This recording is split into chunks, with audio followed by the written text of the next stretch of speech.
Guys, हमें Michael Carrick पे बात करनी ही पड़ेगी। मैनचेस्टर यूनाइटेड में इतने शॉर्ट टाइम में उसने जो किया है वो एस्टॉनिशिंग है। टॉप टीम के अगेंस्ट पहले ही दो मैचेस जीतना, और वो भी एक ऐसे कोच के लिए जिसका टॉप लेवल फुटबॉल में कोई एक्सपीरियंस नहीं था, ये ऑनेस्टली अनबिलीवेबल है। उसने मैनचेस्टर यूनाइटेड को एक परफेक्टली वर्किंग टीम बना दिया और साथ ही रिकॉर्ड्स भी तोड़ दिए। वो अकेला मैनेजर है जिसने मिकेल आर्टेटा को एक से ज़्यादा बार फेस किया है और हर बार जीता है। आर्सेनल के अगेंस्ट 3-2 की ये विन सिर्फ एक नॉर्मल विक्ट्री नहीं थी। इस मैच के साथ मैनचेस्टर यूनाइटेड हिस्ट्री बनाने वाली पहली टीम बन गई जो 2023 के बाद आर्सेनल के खिलाफ एक गेम में 3 गोल स्कोर कर पाई। इससे पहले आर्सेनल का एक इंसेन रन चल रहा था, 121 स्ट्रेट मैचेस, जहां उन्होंने कभी भी दो से ज़्यादा गोल कंसीड ही नहीं किए थे। हर टीम ट्राई करती रही, प्रेस करती रही, लेकिन आर्सेनल का डिफेंसिव स्ट्रक्चर कभी ब्रेक ही नहीं होता था। और फिर आई यूनाइटेड, और यूनाइटेड सिर्फ जीती ही नहीं बल्कि उस वॉल को तोड़ दिया। एंड सिर्फ यही नहीं, इस विन के साथ यूनाइटेड 16 साल बाद पहली टीम बन गई जो प्रीमियर लीग में बैक टू बैक मैचेस जीत पाई, और वो भी लीग के टॉप 2 टीम्स के अगेंस्ट। ये कोई इजी रन नहीं था। ये वो फिक्सर्स होते हैं जहां नॉर्मली टीम्स ड्रॉ के लिए आती है, लेकिन यूनाइटेड ने इन दोनों मैचेस में क्लियर इंटेंट दिखाया। एंड ये सब कैरी के मैसिव चेंजेस के बिना इम्पॉसिबल था। आज इस वीडियो में डिस्कस करेंगे उन चेंजेस को जिसमें सबसे बेसिक, सबसे फंडामेंटल चेंज था फॉर्मेशन। कैरिक ने कोई फैंसी एक्सपेरिमेंट नहीं किया, उसने सीधा बेसिक्स पे वापस जाने का डिसीजन लिया। जब पहले रूबिन एमोरिम टीम को 3 एट द बैक सिस्टम में लगातार चला रहा था, फिर चाहे रिजल्ट्स आ रहे हो या नहीं, चाहे परफॉर्मेंस स्ट्रगल ही क्यों ना कर रही हो, फॉर्मेशन ऑलमोस्ट फिक्स्ड थी। फ्लेक्सिबिलिटी कम थी और सिस्टम को अडेप्ट करने की बजाय प्लेयर्स को ही सिस्टम में फोर्स फिट किया जा रहा था। लेकिन फिर कैरिक आया और वो ओल्ड 4 एट द बैक वापस लाया। डिफेंसिव लाइन ज़्यादा नेचुरल हो गई, स्पेसिंग बेटर हो गई, और हर प्लेयर को क्लियरली पता था कि उसकी रेस्पॉन्सिबिलिटी क्या है। टैक्टिक्स को मैक्सिमम लेवल तक सिंप्लीफाई कर दिया। एंड यहाँ एक इंपॉर्टेंट ऑब्जर्वेशन भी आता है, एमोरिम के अंडर प्लेयर्स स्ट्रगल कर रहे थे। उनकी प्रॉब्लम ये थी कि टैक्टिकल सिस्टम बहुत ज़्यादा कॉम्प्लेक्स हो चुका था। हर फेस में extra instructions, extra rotations. Result ये हुआ कि players half second late react करते थे, पोजीशंस कंफ्यूज होती थी और कॉन्फिडेंस ड्रॉप होता जा रहा था। कैरिक ने ये सब डिकोड किया और उसने प्लेयर्स को समझाया कि तुम्हें बस सिंपल फुटबॉल खेलना है। 4 एट दी बैक के साथ स्ट्रक्चर क्लियर हो गया, पासिंग लेन सिंपल हो गई और डिसीजन मेकिंग फास्ट हो गई, एंड प्लेयर्स कॉन्फिडेंट दिखने लगे। दूसरा सबसे बड़ा चेंज था कोबे माइनू का कमबैक। कुछ रीजन से रूबिन एमोरिम को माइनू कभी ट्रूली पसंद नहीं आया। वो उसे हार्डली यूज करता था एंड उसे मिनट्स ऑलमोस्ट मिलते ही नहीं थे। सिचुएशन इतनी फ्रस्ट्रेटिंग हो गई थी कि लड़का क्लब छोड़ने के बारे में सोचने लगा।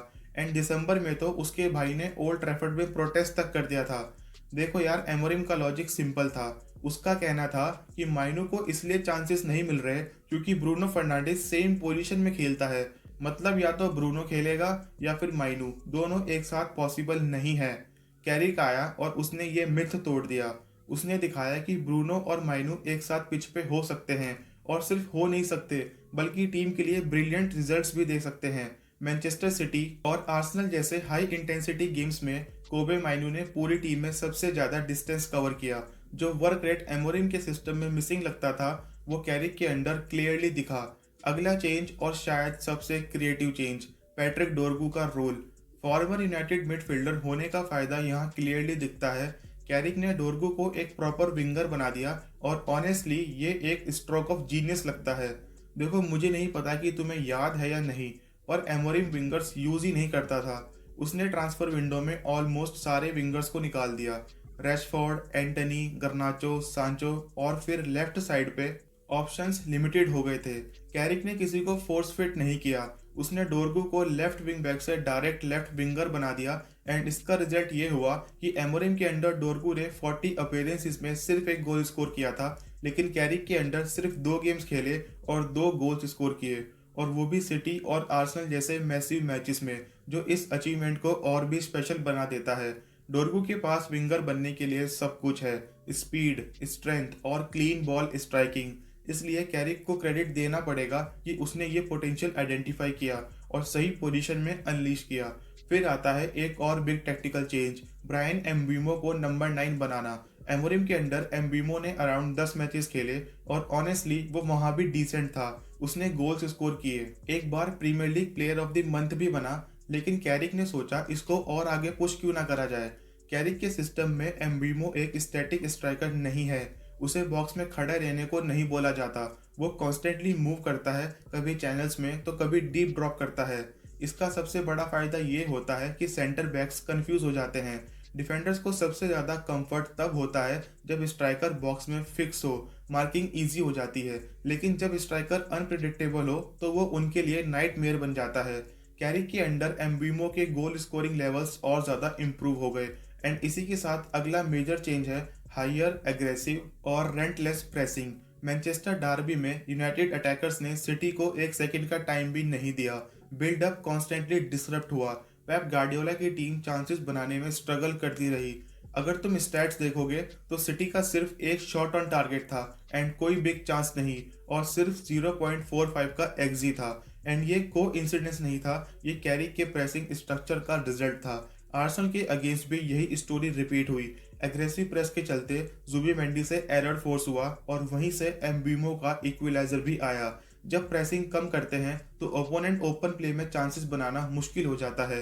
फिर वो सेट पीसीज और रैंडम क्रॉसेस पर डिपेंड करने लगते हैं।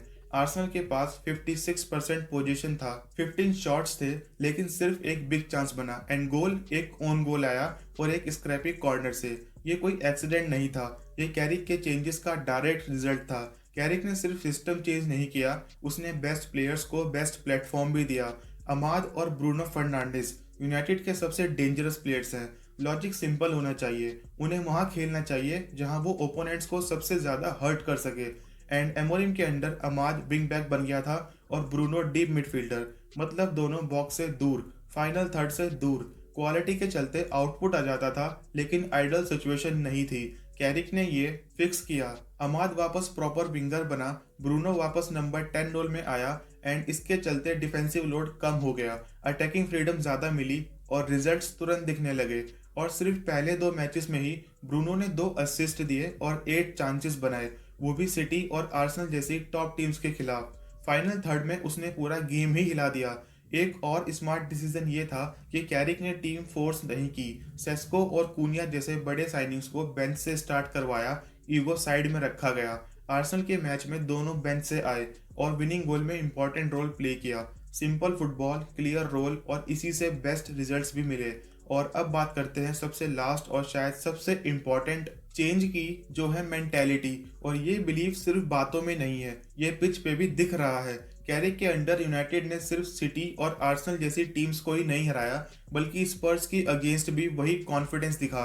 होम पे टॉटनहम के खिलाफ यूनाइटेड बेटर टीम लग रही थी, बेटर स्ट्रक्चर, बेटर कंट्रोल और बेटर माइंडसेट। मैच और कंफर्टेबल हो सकता था, लेकिन यूनाइटेड की विन पूरी तरह डिजर्व्ड थी। हाँ, रोमेरो का रेड कार्ड मदद करता है, लेकिन रेड कार्ड से पहले भी यूनाइटेड क्लियर प्लान के साथ खेल रही थी। कैरिक ने पैनिक नहीं किया, अननेसेसरी चेंजेस नहीं किए और मोमेंटम को नेचुरली फ्लो करने दिया।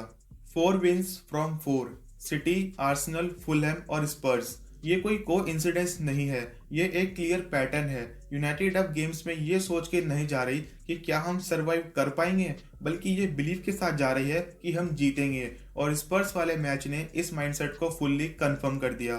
टीम को ये बिलीव दिया गया कि हम जाइंट्स को हराने नहीं जा रहे, हम खुद जाइंट्स हैं।